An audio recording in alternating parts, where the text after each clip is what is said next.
The 2025 Bahrain Grand Prix delivered a stunning performance from Oscar Piastri, who dominated the race from start to finish in a display that confirmed the worst fears of his competitors.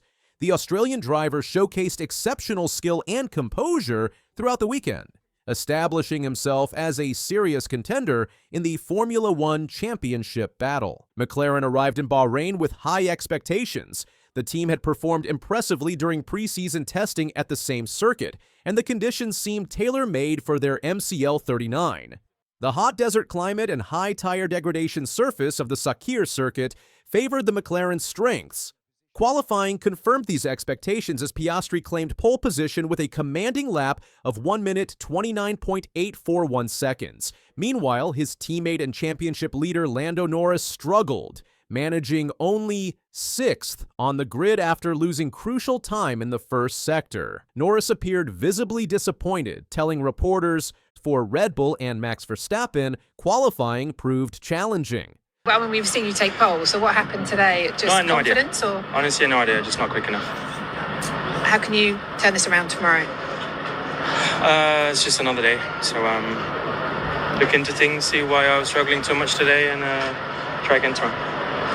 What do you do to pick yourself up for tomorrow? You're Nothing. quite down. The defending world champion could only secure 7th place after experiencing what team advisor Helmut Marko described as a massive problem with his braking system. Marko explained this to reporters. "It was worse than expected because we changed a few things on the car which we thought would be an improvement. Then all of a sudden we had this brake problem. It was a massive problem. They could see it on the data, but we don't know where it came from." Verstappen himself was heard on team radio complaining about his terrible brakes, further confirming the issues plaguing the Red Bull team. As the lights went out, Piastri made a perfect getaway from pole position, immediately establishing control of the race. George Russell in the Mercedes attempted to challenge into turn 1, but the Australian driver held firm, maintaining his position at the front. The start brought mixed fortunes for McLaren as Norris, despite making an excellent launch that saw him jump from 6th to 3rd, received a 5-second time penalty for being out of position in his grid box. The British driver had engaged first gear before the lights went out,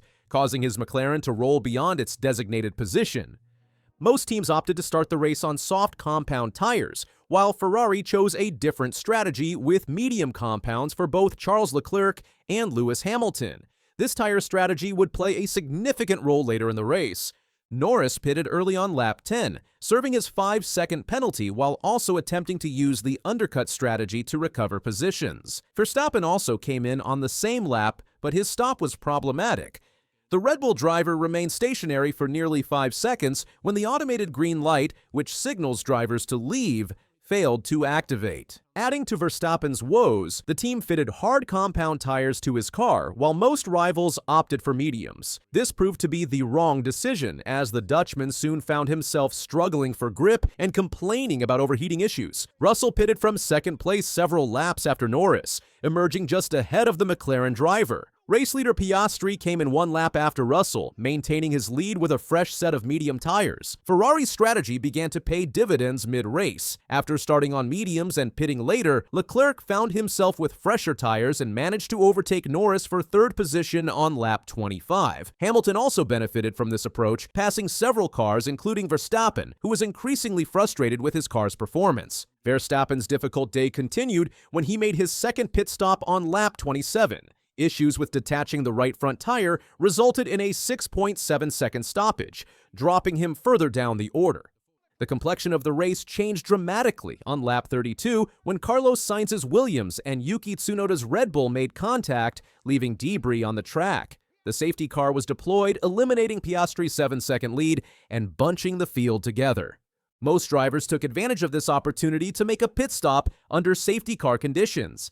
The team selected different tire compounds for the final stint. McLaren opted for mediums for both drivers, Ferrari chose hards, and Mercedes equipped Russell with softs. When racing resumed on lap 37, Piastri demonstrated his class once again with a perfect restart, immediately beginning to rebuild his advantage over Russell. Norris initially fell to 5th behind both Ferrari drivers, but soon began his charge back toward the podium. As the laps counted down, Piastri extended his lead with impeccable pace and tire management. Behind him, Norris found himself in a series of battles to recover his position. After passing Hamilton, he engaged in a prolonged fight with Leclerc for the final podium position. The battle between Norris and Leclerc was intense, with the Ferrari driver putting up strong defense. With 4 laps remaining, Norris finally made a decisive move around the outside at turn 4 to claim 3rd place. In the closing stages, Norris attempted to chase down Russell for 2nd, but the Mercedes driver held firm despite experiencing technical issues with his DRS system. Russell later said, "We were having all sorts of failures. One lap I clicked the radio button and the DRS opened. I hit close and backed off, so didn't gain any advantage." In there, we saw you creep forward in the grid box. Can you tell us what happened there? I didn't think I was that far forward, I guess. Nothing more than that. So a tough race, of course. I made too many mistakes with the overtakes. The out of position was a messy race for me, and disappointed not to bring home a 1-2 for McLaren, because that would have been lovely at home. So a tough one, but still a few positives. Meanwhile, Verstappen salvaged 6th place after passing Pierre Gasly's Alpine on the final lap, concluding a frustrating race for the world champion. Piastri crossed the finish line with a commanding 15-second advantage, securing his 2nd victory of the 2025 season and becoming the first driver to win multiple races this year. The race marked a historic moment for McLaren as their first victory in Bahrain, home of the team's majority owners. Piastri's victory had significant implications for the championship. Having started the day 13 points behind Norris, the Australians slashed the gap to just 3 points, moving into 2nd place in the driver's standings after 4 races. This victory matched Piastri's entire win tally from 2024, when he secured victories in Hungary and Azerbaijan. Now with 2 wins in just 5 races of the 2025 season, Bahrain and previously China, Piastri has established himself as a serious title contender. For Verstappen, who had won the previous race in Japan and entered Bahrain trailing Norris by just 1 point, the disappointing 6th-place finish represented a setback in his championship defense. The Bahrain victory marked Piastri's 50th start in Formula One, a milestone the young Australian celebrated in perfect fashion. His composed performance throughout the weekend demonstrated his growth as a driver since joining McLaren last season. "Great to have this result out here. It's been an incredible weekend," Piastri said after the race. "To finish the job today in style was nice. I can't thank the team enough for the car they've given us. It's pretty handy out there." Oscar Piastri, congratulations, your 50th Grand Prix victory tonight. What a way to celebrate. 50th victory? Well, 50th start. I hope it's my 50th victory. No, great to have this result out here. It's been an incredible weekend. Started off with qualifying yesterday, and yeah, to finish the job today in style was nice. So yeah, I can't thank the team enough for the car they've given us. It's pretty handy out there. His ability to manage the race from the front, particularly maintaining concentration during the safety car period and rebuilding his lead afterward, showcased a maturity beyond his relatively limited Formula One experience. McLaren's performance in Bahrain confirmed their status as championship contenders. The team's car appeared perfectly suited to the conditions, with its superior tire management giving them a clear advantage over their rivals. The MCL39 had shown promise in preseason testing, but its full potential was realized during the race weekend. The car's ability to work its tires effectively in the hot, high-degradation conditions of Bahrain proved crucial to Piastri's dominance. With both drivers now at the top of the championship standings, McLaren faces an interesting dynamic as Piastri and Norris compete not only against other teams, but potentially against each other for the driver's title. The width of this is the margin by which Lewis Hamilton has been disqualified. Unfortunate, but very, very hard to keep up with the guys ahead. But Ferrari's 2025 Formula One season has begun with disappointment rather than dominance. 3 races in, and the prestigious Italian team finds itself struggling to match the pace of McLaren and Red Bull. For Lewis Hamilton, who made the high-profile switch to Ferrari this season, the reality has proven far from the dream scenario many envisioned. The Scuderia currently sits fourth in the Constructors' Championship with a mere 35 points, a whopping 76 points behind leaders McLaren. What's going wrong at Maranello, and why did Hamilton look so shocked after the Japanese Grand Prix when discussing what Ferrari had discovered about their car? Let's dive into the technical crisis that's plaguing Ferrari and threatening to derail their season before it's truly begun. The numbers tell a sobering story. After 3 races, Ferrari has failed to secure a single podium in any Grand Prix. Their sole bright spot came when Hamilton claimed victory in the China sprint race, a performance that makes their Sunday struggles all the more perplexing. Team principal Fred Vasseur has acknowledged the team's difficulties, though he's attempting to maintain a positive outlook. Speaking after the Japanese Grand Prix, he said, "I'm used to it because the last 2 years we started like this. For sure it is not ideal, and I would prefer to win the first one. But we don't need to change the approach from last year as we are almost in the same situation, perhaps a bit worse in terms of pace, and the reaction of the team was very, very strong." Vasseur estimates Ferrari is lagging behind the frontrunners by 2 to 3 tenths behind pole position and perhaps 2-3 tenths behind in the race. While this gap might seem small on paper, in Formula One terms, it represents a significant performance deficit, one that's proving difficult to overcome. The results reflect this gap clearly. At Suzuka, Charles Leclerc could manage only 4th place, while Hamilton finished a distant 7th. These performances followed a disastrous Chinese Grand Prix where both Ferrari drivers were disqualified. Hamilton for an excessively worn plank, and Leclerc for falling below the minimum weight requirement. At the heart of Ferrari's problems lies a fundamental technical challenge: ride height. In modern Formula One, with its ground effect aerodynamics, how close a car runs to the ground dramatically affects performance. The lower the car, the more downforce generated, but this comes with significant risks. Hamilton's disqualification in China exposed Ferrari's dilemma. The FIA found that the plank thickness on his SF25 was less than the permitted 9 millimeters, a direct consequence of running the car too low. This violation highlights the delicate balance Ferrari is struggling to achieve. After the Japanese Grand Prix, Hamilton revealed something that shocked many observers. Speaking to the media, he stated, "We found something on the car that has been underperforming for the last 3 races, so I am really hoping when that is fixed that I will start getting better results." We found something on the car that's not been underperforming for the last 3 races, so I'm really hoping when that's fixed, I'll start getting a bit better results.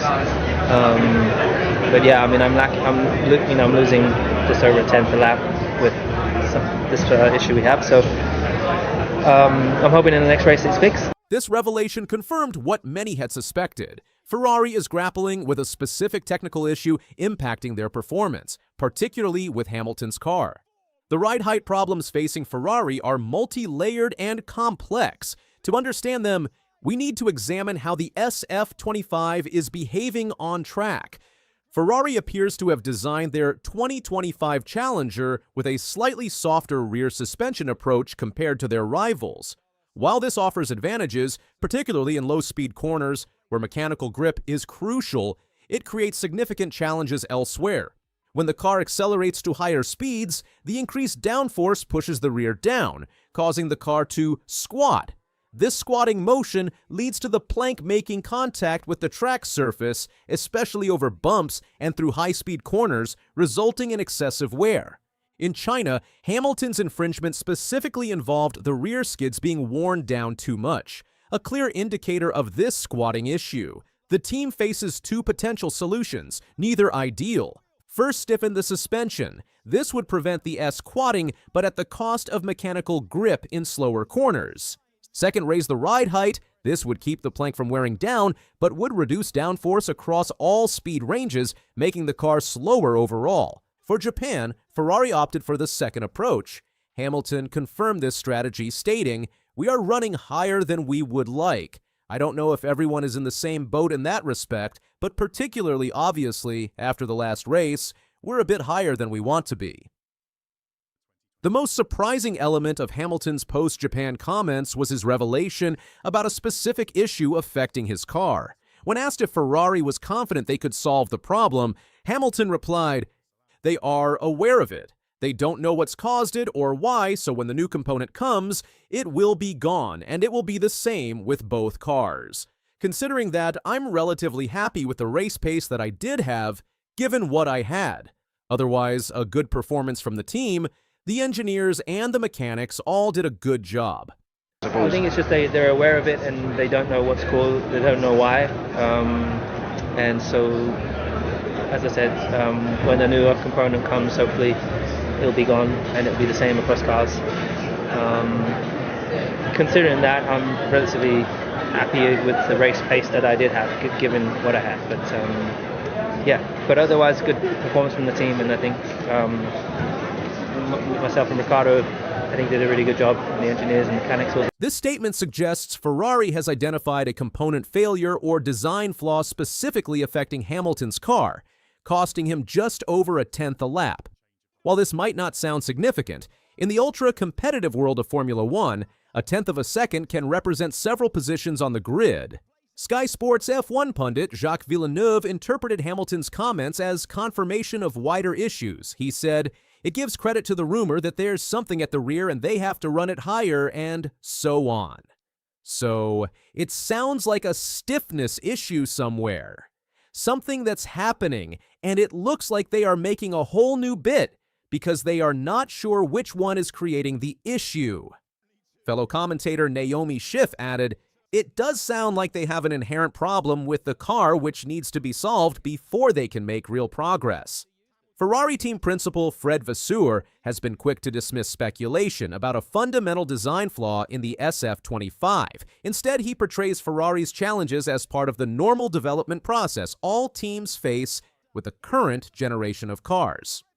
Vasseur explained, "We all want to run the car lower. We would all have more downforce in the situation for everybody, but there is a limit. The limit is bottoming, and the limit is the regulations. We are all spending the weekend on where is the limit and where can we run the car a bit lower, and then you are too low. It is the same for everybody, and we all know with this type of car, performance is a lot linked to the ride height." Vasseur emphasized, "This isn't a Ferrari-specific problem." He said, "It is true for us, it is true for everybody. It is true today, but it was true for the last 2 years. We were disqualified in Austin in 2023 with Mercedes because we were trying to reach the same point. It is not the characteristic of the car this year or the characteristic of the Ferrari. It is true for all the field." However, evidence suggests Ferrari's struggles in this area exceed those of their competitors. The contrasting performances in the Chinese sprint race, where Hamilton dominated, versus the Grand Prix, where both Ferraris were disqualified, tell a revealing story.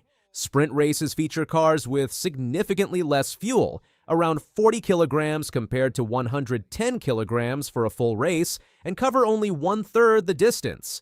This reduces the stress on the plank and allows teams to run lower ride heights without risking disqualification, precisely the configuration where the Ferrari appears to excel.